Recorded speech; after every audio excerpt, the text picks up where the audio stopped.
What's up guys, Joe Drake here and Josh Gangware with the Axiom Fitness Academy, and we're going to explain to you guys the OPT or the Optimum Performance Training Model from NASM, right? Going to be your guys' guide as you guys dive further into the programming side of personal training and working with clients on a very easy, systematic way to bring clients in and progress them along, really with a focus on the neuromuscular system, which I don't know about you, Josh, as going through some of the different certifications and tests out there, one of the things I like about the NASM approach is that focus on stabilization, balance. So I don't know if you've experienced that same thing too. Yeah, absolutely. Especially working with the majority of the clients that you're going to be working with, that basis of the stabilization is going to be huge. Because if you don't have that, then you really can't go much further with anything else without injury or really being able to do it at all.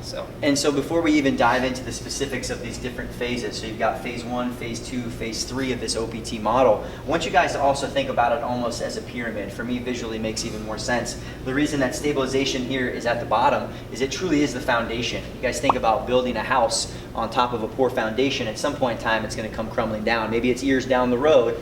You know, with the human body, maybe that means injury. So a strong focus on stabilization, which as you guys get experience in the course, you're going to see it's not just balance exercises, it's understanding how to control and prevent movement before we go stacking strength and power on top of it. So stabilization exercise, at what speeds and tempos are we generally going to have people work out, Josh, when we're training stabilization? Usually those are pretty slow and controlled manners.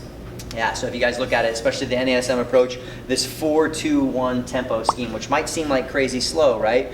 4 seconds down in an exercise, 2 seconds isometric, and then 1 set, concentric back up. But for those of you who even have a lot of experience training, take your time to go back and start training yourself that way, and you're going to see, really, you think about it, it gives the body time to understand where it is in relation to space and time. So you think about new clients, exercises, it's like learning a dance move for you or me.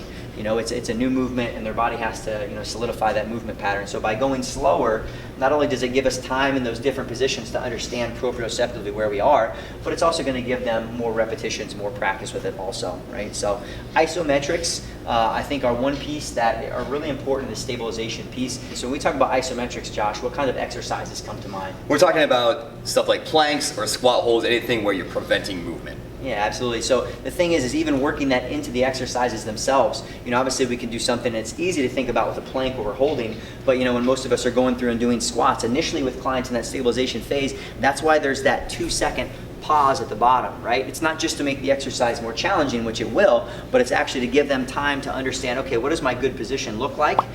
And get into a good position before they then go up that way as Exactly. well. Like Joe said, giving that client that proprioception where they can feel exactly where they should be in each of one of those positions. Yeah, and you guys will find there too, if you look, whether it's in the NASM approach or just general thinking about stabilization, here we're going to have lighter loads. Resistance really isn't the biggest focus.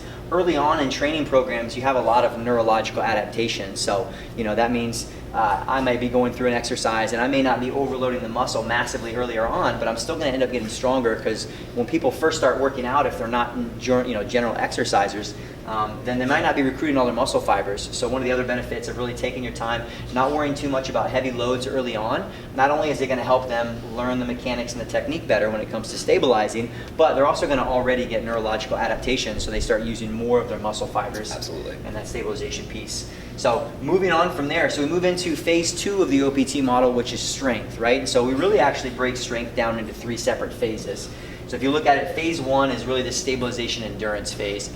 Phase 2, inside of strength, we move into strength endurance, right? So now we're starting to work the muscular system a little bit more. It's still not super heavy loads, it's slightly higher repetitions, but now we can start to utilize maybe some more compound traditional exercises you guys might know and think of, rather than just focusing on stabilization.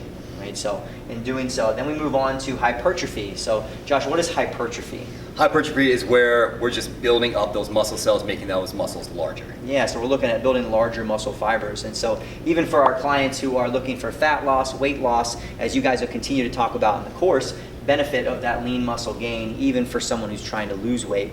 So getting people into that training phase and how we'll work with them there is going to be hugely beneficial. And then for the clients who need it or want it, moving more into this phase 4 of maximal strength. So when you're looking at the difference between training this maximal strength versus hypertrophy, what's the biggest difference? Biggest difference between hypertrophy and strength is with hypertrophy, we're looking at higher repetitions with each exercise with fewer sets, When we go into our strength, then we work on the opposite side of it. So we go fewer repetitions and more sets. Yeah, so you end up working, again, you think even difference physiologically, what's happening. We're trying to build larger muscle fibers with that hypertrophy, and as we get into max strength, now we're partially going back into working the neurological system again. We're trying to fire all of our muscle fibers all at one time.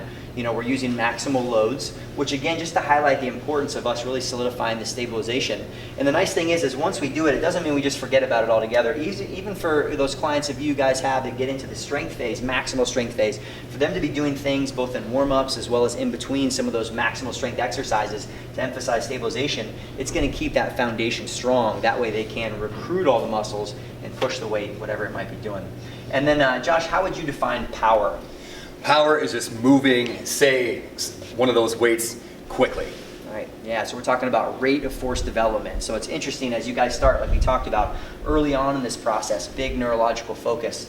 Then we go into more actually mechanically overloading the muscles, right? We go muscular endurance, then hypertrophy, building larger muscles. And then once we've built those larger muscles, now we can go about trying to make them stronger in that maximal strength phase. So we're working the loads. We're still challenging the body mechanically.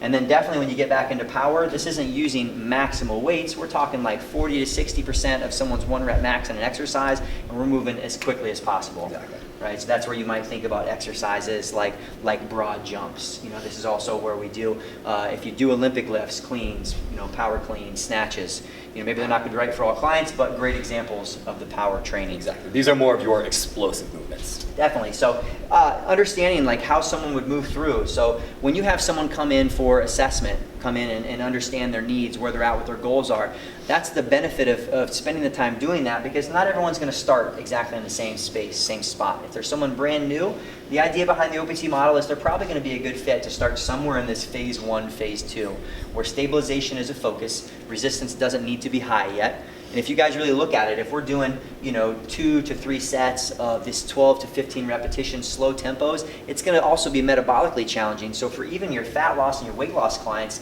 they're still going to be getting those goals addressed while we're doing some workouts that are probably a little bit better for their body. Right? And then the idea behind the OPT model is it's not once you get to power, you just graduate to something else. You can think about this, whether it's for an athlete or whether it's for the general client that you might be working with, as something that they can cycle back through. So the thing I like about it is if I spend 4 to 6 weeks on each different phase, which is what we call linear periodization, where I really focus on these certain principles for just a certain period of time, 4 to 6 weeks, then I can move on to the next phase. For one, from a programming standpoint, I think early on when you guys are training, I think it also makes it relatively simple and a little bit more structured to think about how am I taking this person on a journey versus just random workouts being done together, right? And so over time, think year to year, that you continue to cycle back through. Let's say someone peaks at a certain level. It's easy to think about with athletes. Let's say like they perform or they get in season and then they come back and start back into stabilization and cycle through. Over time, they're going to get stronger and stronger and perform better. But even just for some of your clients, cycling back through some of these different pieces can be a big benefit.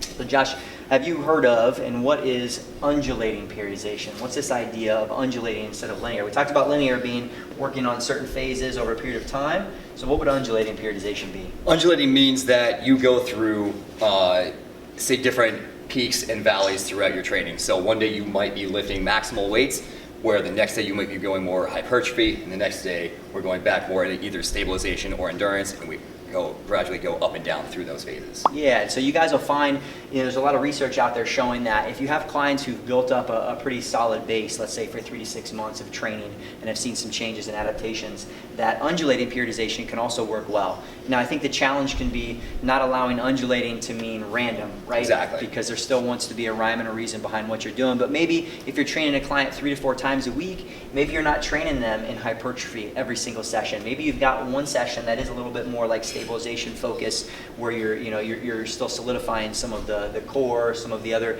pieces of connection, shoulder blades, making sure that we're really emphasizing stabilization, and then you move on to another day where you might be doing more hypertrophy. So what it is it would be kind of playing back and forth between these different phases on different days. Now again, more than we're going to get into this video, but making sure that there's also a reason behind how you're structuring those different training Exactly. sessions, right? So OPT model, great, easy, very usable way for you guys to start initiating clients in to get progress and results. And I would encourage, as you guys continue to go through the course, that you yourselves take yourself through this process. You're going to have a better understanding of what stabilization endurance feels like, how to train it. It's going to give you a better opportunity to understand what's going on for your clients, cue them through those exercises and movements.